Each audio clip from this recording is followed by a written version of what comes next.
Je voudrais remplacer un double allumage qui est cassé. Donc on s'aperçoit bien ici que tout le mécanisme est cassé. Voilà, j'ai démonté mon inter-double allumage. Est-ce que je peux commencer à travailler? Répondez dans les commentaires. Alors la réponse est non. Parce que déjà, il faut vérifier que vous avez coupé le disjoncteur général. Si vous n'avez pas coupé le disjoncteur général et vous avez coupé le disjoncteur qui correspond à l'alimentation de ce double allumage, je vous conseille fortement d'utiliser un VAT, donc un appareil qui va tester s'il y a du courant sur les fils. Donc je vous fais la démonstration.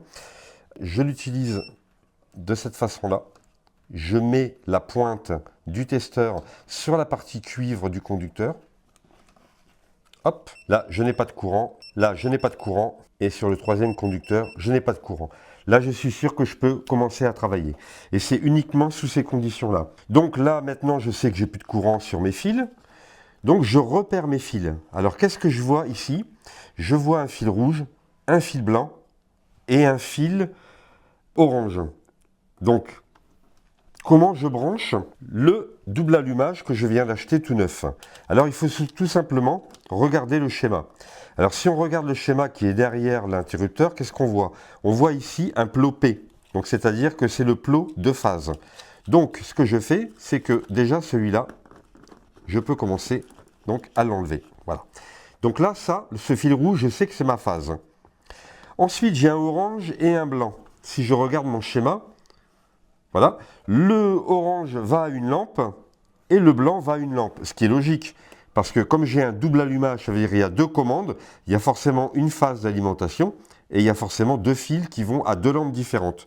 Donc je sais, hein, par déduction, que mon fil orange va à une lampe et que mon fil blanc va à une lampe. Alors, qu'est-ce que je regarde sur mon double allumage? C'est qu'ici, j'ai un petit fil qui fait le pontage. Pourquoi? Parce que si on alimente une phase sur un des boutons et qu'on n'alimente pas le deuxième bouton, évidemment, ça ne fonctionnera pas. Donc, qu'est-ce qu'on fait? Eh ben, on retire le petit pont qu'il y a là. Voilà.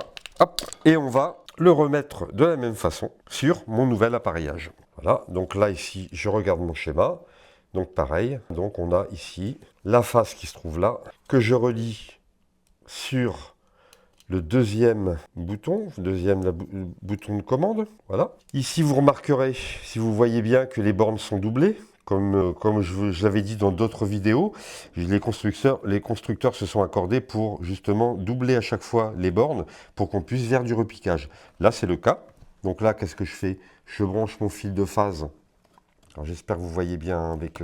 voilà. Donc là, ici, hop, je branche le fil de phase. Alors je vais vous expliquer après, pour que vous compreniez mieux pourquoi je fais ça. Regardez. Comme sur l'autre interrupteur, je vous l'ai expliqué. Si vous amenez une phase sur uniquement un bouton de commande, l'autre ne sera pas alimenté. Donc ça veut dire qu'on est obligé de faire un pontage pour alimenter le deuxième bouton. Alors ici, on amène la phase. Comme c'est le même plot, donc ça ramène la phase sur le deuxième interrupteur. Voilà. Ensuite, on a ici une première lampe. Et si je regarde bien mon schéma, on a ici la deuxième lampe. Voilà. Et là, j'ai remplacé un double allumage. Donc, on revoit le circuit ensemble. Donc, la phase arrive sur un des plots, le plot P ou le plot L.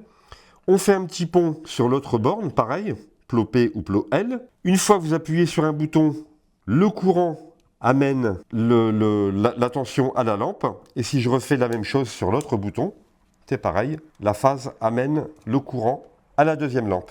Et là, ici, quand on regarde bien, ici, on a créé donc un double allumage. Alors, avant de refixer mon double allumage, je regarde bien si tout est OK. Et là, qu'est-ce que je m'aperçois? Je m'aperçois qu'ici, j'ai laissé dépasser, vous voyez, l'âme du fil. Et ça, c'est quelque chose qui est interdit en électricité. Donc, avant de refixer mon double allumage, je regarde bien que les isolants arrivent bien à fleur. Voilà.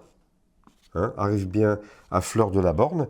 Et après, ce que je peux faire, je peux directement, ici, replacer mon double allumage, le fixer et remettre les manettes. Retrouvez dans ma description mes formations pour réaliser une installation électrique.